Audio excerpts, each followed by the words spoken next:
Hello students, welcome to online class. मैं सुखवंत सिंह। आप कर रहे हैं 10वीं क्लास की पंजाबी की बुक ਸਾਹਿਤ ਸੁਗੰਧੀਆਂ।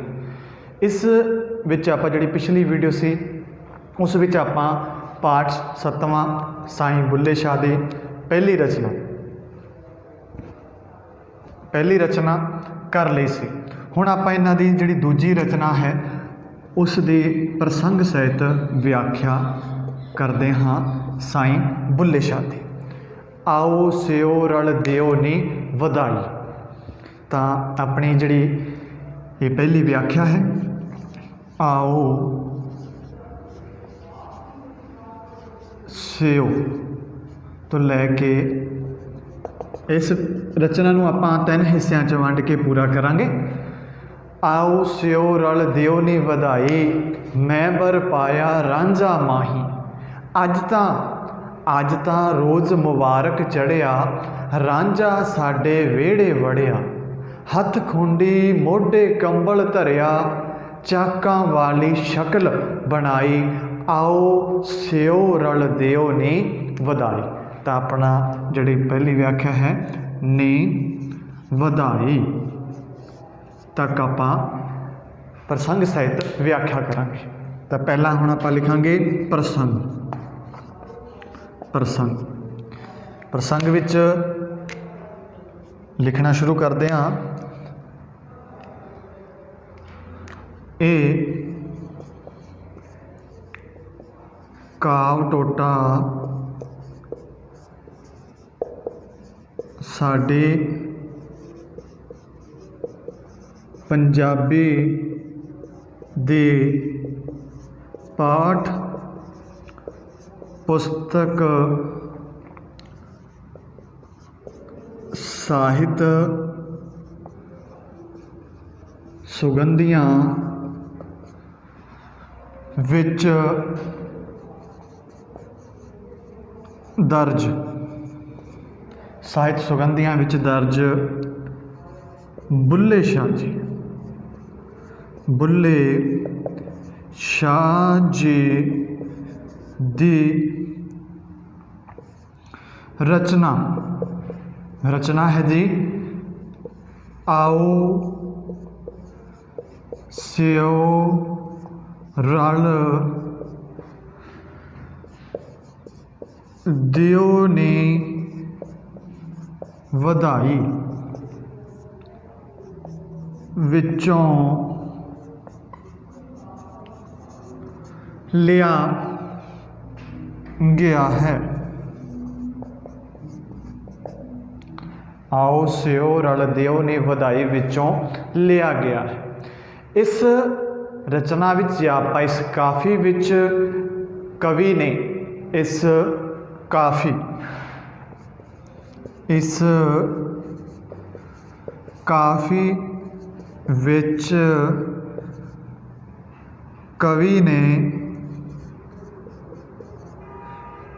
काफ़ी विच कवि ने अपने विछड़े गुरु दे मिलाप दी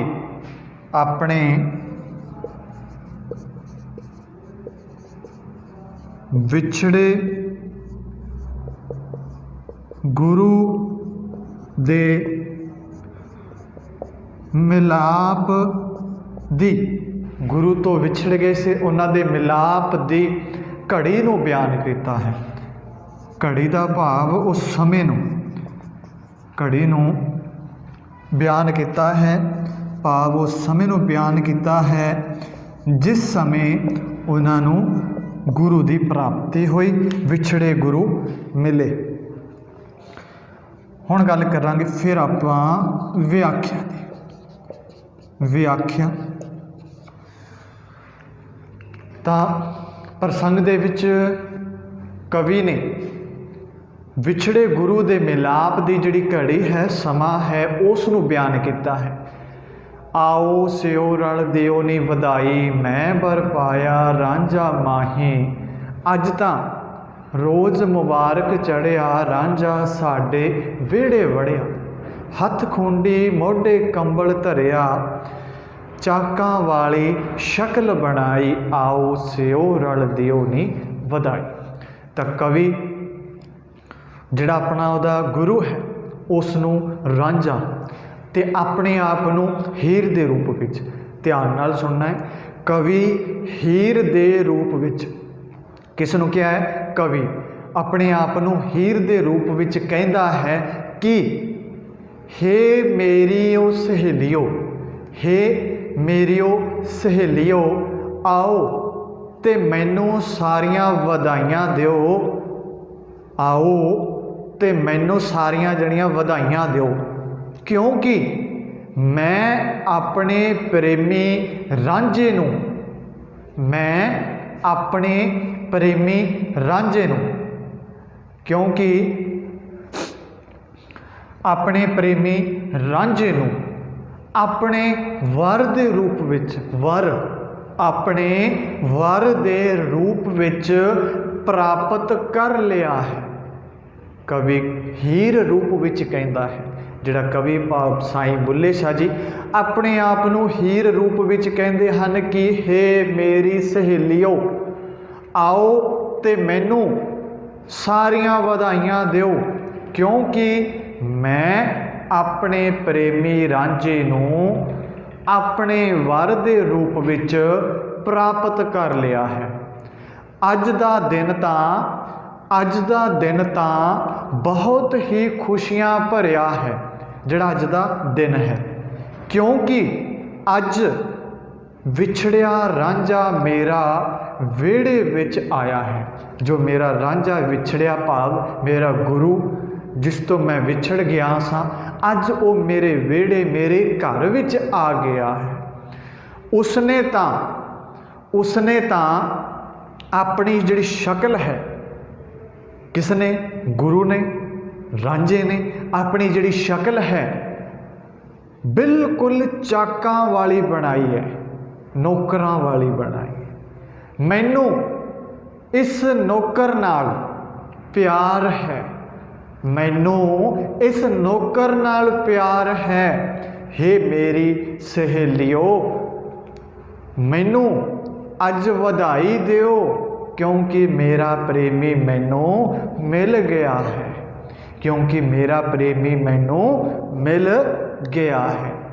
ਇਹ ਸੀ ਆਪਣੀ ਪਹਿਲੀ ਵਿਆਖਿਆ, ਜਿਸ ਵਿੱਚ ਕਵੀ ਆਪਣੇ ਆਪ ਨੂੰ ਹੀਰ ਰੂਪ ਦੇ ਵਿੱਚ ਪੇਸ਼ ਕਰਦਾ ਹੋਇਆ ਕਹਿੰਦਾ ਹੈ ਕਿ ਮੇਰੀ ਸਹੇਲੀਓ, ਆਓ ਤੇ ਮੈਨੂੰ ਸਾਰੀਆਂ ਰਲ ਕੇ ਮੈਨੂੰ ਵਧਾਈ ਦਿਓ, ਕਿਉਂਕਿ ਮੈਂ ਆਪਣੇ ਪ੍ਰੇਮੀ ਰਾਂਝੇ ਨੂੰ ਆਪਣਾ ਵਰ, ਆਪਣਾ ਪਤੀ, ਆਪਣੇ ਵਰ ਦੇ ਰੂਪ ਵਿੱਚ ਪ੍ਰਾਪਤ ਕਰ ਲਿਆ ਹੈ, ਉਹਨੂੰ ਪ੍ਰਾਪਤ ਕਰ ਲਿਆ ਹੈ। ਅੱਜ ਦਾ ਦਿਨ ਤਾਂ ਬਹੁਤ ਹੀ ਖੁਸ਼ੀਆਂ ਭਰਿਆ ਦਿਨ ਹੈ। ਜਿਹੜਾ ਅੱਜ ਦਾ ਦਿਨ ਹੈ ਇਹ ਬਹੁਤ ਹੀ ਖੁਸ਼ੀਆਂ ਭਰਿਆ ਦਿਨ ਹੈ, ਕਿਉਂਕਿ ਅੱਜ ਵਿਛੜਿਆ ਰਾਂਝਾ ਮੇਰਾ ਵਿਹੜੇ ਵਿੱਚ ਆਇਆ ਹੈ। ਜਿਹੜਾ ਉਹਦਾ ਰਾਂਝਾ ਵਿਛੜ ਗਿਆ ਸੀ, ਅੱਜ ਮੁੜ ਦੁਬਾਰਾ ਉਹਦੇ ਵਿਹੜੇ ਵਿੱਚ ਆ ਗਿਆ ਹੈ। ਉਸਨੇ ਤਾਂ ਆਪਣੀ ਸ਼ਕਲ ਬਿਲਕੁਲ ਹੀ ਚਾਕਾਂ ਵਾਲੀ ਬਣਾਈ ਹੈ। ਮੈਨੂੰ ਇਸ ਨੌਕਰ ਦੇ ਨਾਲ ਪਿਆਰ ਹੋ ਗਿਆ ਹੈ। ਹੇ ਮੇਰੀ ਸਹੇਲੀਓ, ਮੈਨੂੰ ਅੱਜ ਵਧਾਈ ਦਿਓ, ਕਿਉਂਕਿ ਮੇਰਾ ਰਾਂਝਾ ਮੈਨੂੰ ਮਿਲ ਗਿਆ ਹੈ। ਇਹ ਸੀ ਪਹਿਲੀ ਪ੍ਰਸੰਗ ਸਹਿਤ ਵਿਆਖਿਆ। ਹੁਣ ਗੱਲ ਕਰਦੇ ਹਾਂ ਦੂਜੀ ਵਿਆਖਿਆ ਦੀ। ਦੂਜੀ ਵਿਆਖਿਆ ਆਪਣੀ ਸ਼ੁਰੂ ਹੁੰਦੀ ਹੈ ਮੁਕਟ ਗਊਆਂ ਦੇ ਵਿੱਚ ਰੁਲਦਾ। ਵਿਆਖਿਆ ਦੂਜੀ, ਮੁਕਟ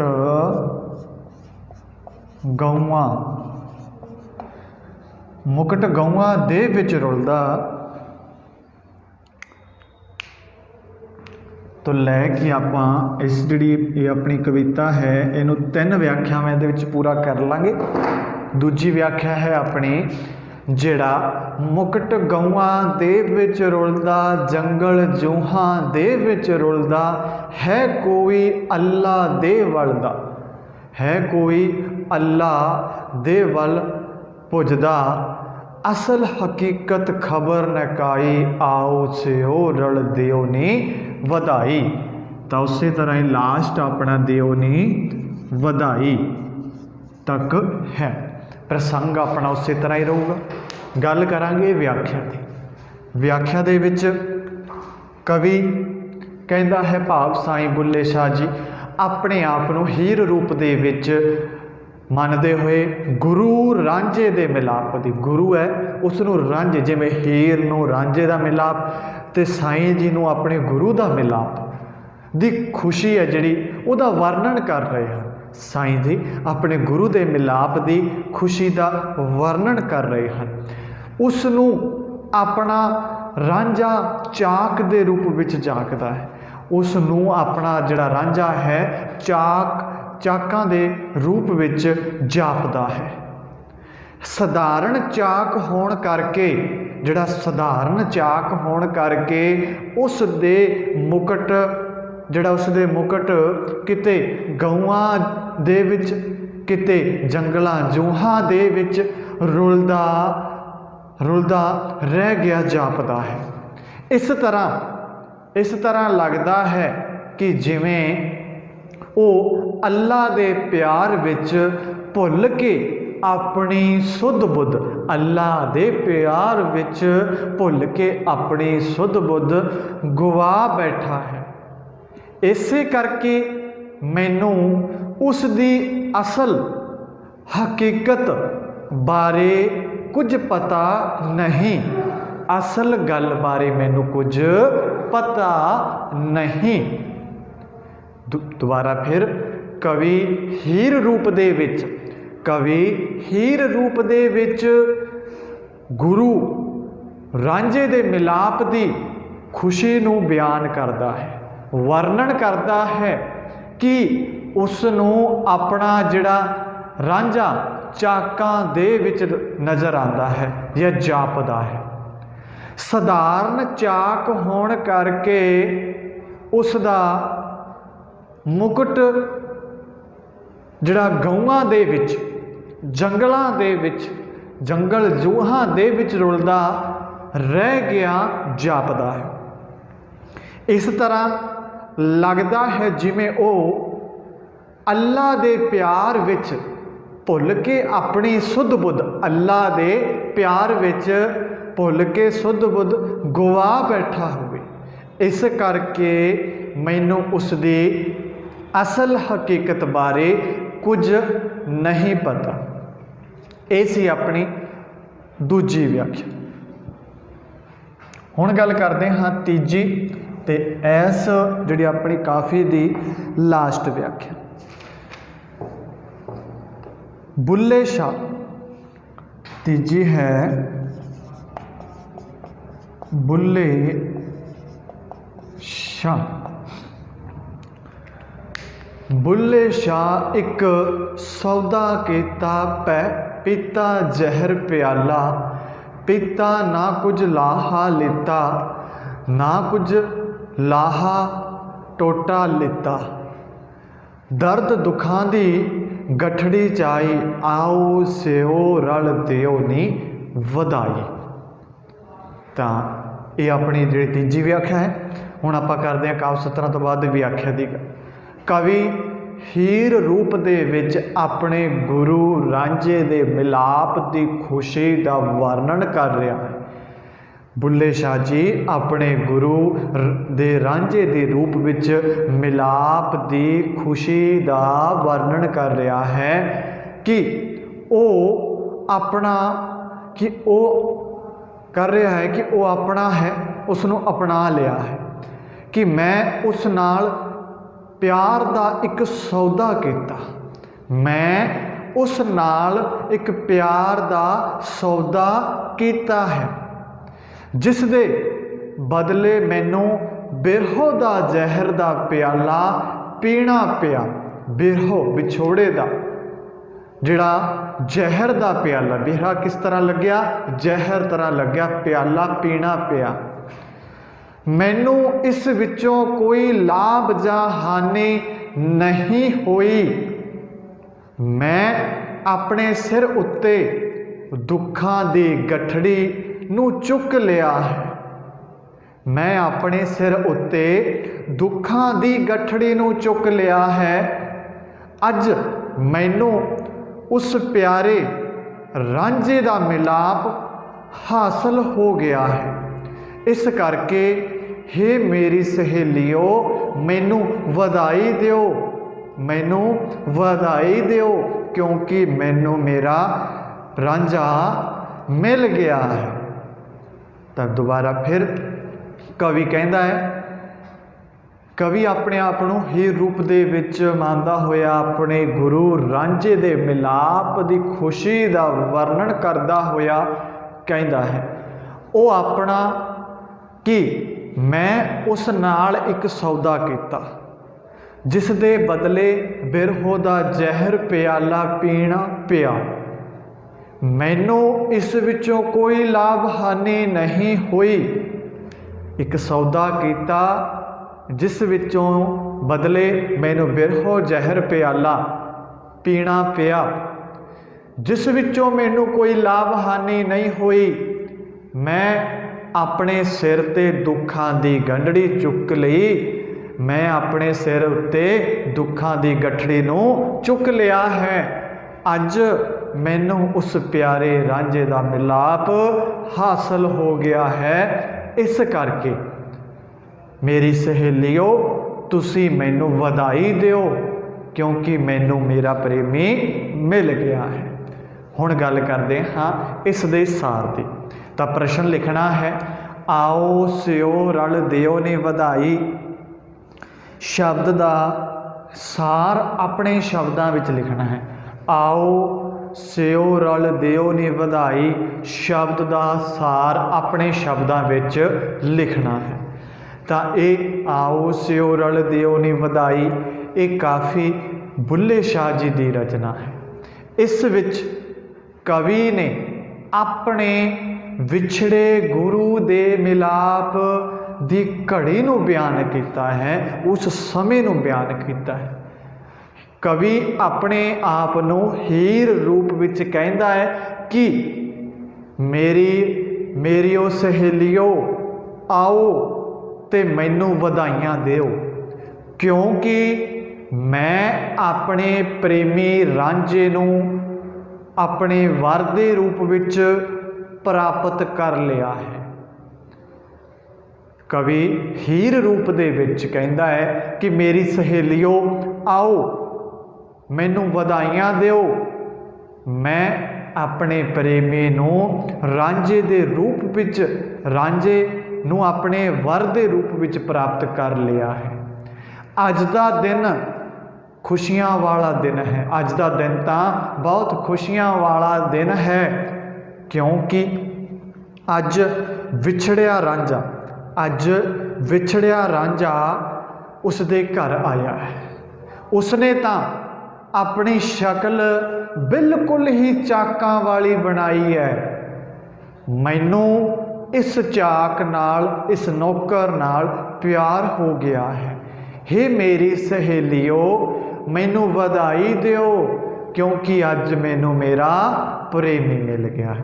तो इस विच साईं बुल्ले शाह जी अपने गुरु की प्राप्ति ते जदों उन्होंने गुरु की प्राप्ति हुंदी है उस घड़ी की उस समय की गल कर रहे। कवि हीर रूप विच अपने गुरु रांझे दे मिलाप की खुशी का वर्णन करदा होया दसदा है, आखदा है कि रांझा चाक का रूप जापदा है। जिहड़ा रांझा है वो चाक का रूप जागदा है। सधारण चाक होण करके उसका मुकुट है किते गऊआं दे विच किते जंगल जूहां दे विच रुल रहा गया जापदा है। इस तरह जापदा है, इस तरह लगता है जिवें वो अल्लाह दे प्यार विच भुल के अपनी सुध बुध गुआ बैठा होवे। इस करके मैनू उसकी शक्ल जिहड़ी असल गल है वो उस बारे मैनू कुछ नहीं पता। कवि हीर रूप दे विच अपने गुरु रांझे दे नाल मिलाप की खुशी का वर्णन करदा होया कहता है कि मैं उस नाल प्यार का एक सौदा किया ਜਿਸ ਦੇ ਬਦਲੇ ਬਿਰਹੇ ਦੀ ਜਿਹੜੀ ਬਿਰਹੋ ਦੀ ਦੇ ਜ਼ਹਿਰ ਦਾ ਪਿਆਲਾ ਪੀਣਾ ਪਿਆ ਤੇ ਮੈਨੂੰ ਇਸ ਵਿੱਚ ਕੋਈ ਲਾਭ ਹਾਨੀ ਨਹੀਂ ਹੋਈ। ਮੈਂ ਆਪਣੇ ਸਿਰ ਉੱਤੇ ਦੁੱਖਾਂ ਦੀ ਗਠੜੀ ਚੁੱਕ ਲਈ ਹੈ। ਅੱਜ ਮੈਨੂੰ ਉਸ ਪਿਆਰੇ ਰਾਂਝੇ ਦਾ ਮਿਲਾਪ ਹੋ ਗਿਆ ਹੈ। ਇਸ ਕਰਕੇ ਮੇਰੀ ਸਹੇਲਿਓ, ਮੈਨੂੰ ਤੁਸੀਂ ਵਧਾਈ ਦਿਓ ਕਿਉਂਕਿ ਮੈਨੂੰ ਮੇਰਾ ਰਾਂਝਾ ਮਿਲ ਗਿਆ ਹੈ। ਤਾਂ ਇਹ ਸੀ ਸਾਈਂ ਬੁੱਲੇ ਸ਼ਾਹ ਜੀ ਦੀ ਦੂਜੀ ਕਾਫੀ, ਜਿਹਦੀ ਆਪਾਂ ਪ੍ਰਸੰਗ, ਸਾਹਿਤ, ਵਿਆਖਿਆ ਅਤੇ ਸਾਰ ਤੇ ਵਿਸਥਾਰਪੂਰਵਕ ਚਰਚਾ ਕੀਤੀ। ਇਹ ਵੀਡੀਓ ਪੂਰੀ ਹੁੰਦੀ ਹੈ। ਅਗਲੀ ਵੀਡੀਓ ਦੇ ਵਿੱਚ ਆਪਾਂ ਉਹਨਾਂ ਦੀ ਅਗਲੀ ਕਾਫੀ 'ਤੇ ਚਰਚਾ ਕਰਾਂਗੇ। ਓਨੇ ਸਮੇਂ ਦੇ ਵਿੱਚ ਤੁਸੀਂ ਇਸ ਵੀਡੀਓ ਨੂੰ ਧਿਆਨ ਨਾਲ ਸੁਣਨਾ ਤੇ ਨੋਟ ਕਰਨਾ, ਸਮੇਂ ਸਿਰ ਕੰਮ ਨੂੰ ਚੈੱਕ ਕਰਵਾਉਣਾ। ਧੰਨਵਾਦ।